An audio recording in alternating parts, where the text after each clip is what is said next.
This is based on an interview conducted with Page Arnott.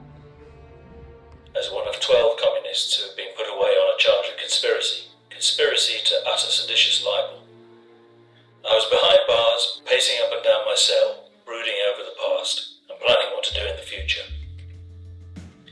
My mind went back just 2 years to April 1924, when A.J. Cook, newly appointed Secretary of the Miners' Federation of Great Britain, came to me and asked if the Labour Research Department would help him in his task, as a result of which we drew up the material for the Buckmaster Court of Inquiry.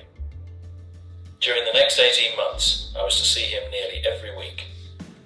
In the spring of 1925, we worked together on the miners' case as part of the Joint Committee of Inquiry with the owners. My mind went back to the fateful budget of 1925 when Churchill, then Chancellor of the Exchequer, suddenly pushed the pound back onto the gold standard, and Prime Minister Baldwin explained to A.J. Cook that to maintain British exports, the wages of all workers would have to come down. That put the fat in the fire. However, my main concern was with the future, and all the more so after A.J. Cook and other comrades had visited me in prison. I was constantly turning over in my mind how to conduct a sympathetic strike.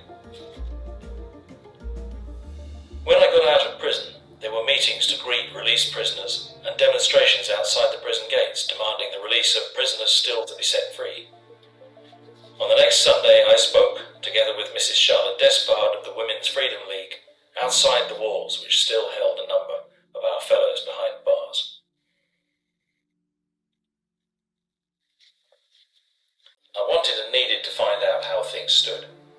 I spoke with A.A. Purcell, who had been president of the International Federation of Trade Unions and was the best of the left-wingers on the General Council, and found out that he believed J.H. Thomas would make a settlement and that there would therefore be no strike.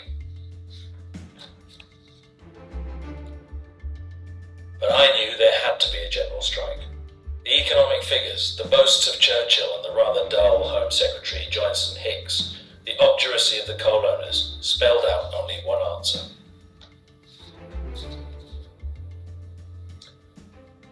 I set forth a plan of campaign for forming councils of action to sustain the general strike. It was the strategy put forward by Tom Mann at the Minority Movement Conference on 20th of March, and also by the Communist Party.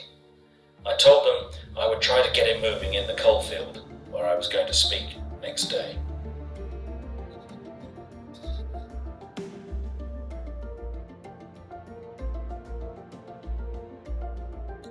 Despite the intensive preparation of Baldwin's government, their detailed plans for the crushing of any strike movement, and despite the total lack of preparation on the part of the General Council of the Trades Union Congress, who had been reluctant from the beginning even to initiate the general strike, the power of working-class solidarity, of working-class organisation and improvisation carried the day. It was they, and not their leaders, who realised that in spite of the unfavourable circumstances, a general strike could be called, and it was they who, in considering it the duty of every member of the working class to work for that strike in the days that remained, that guaranteed its success.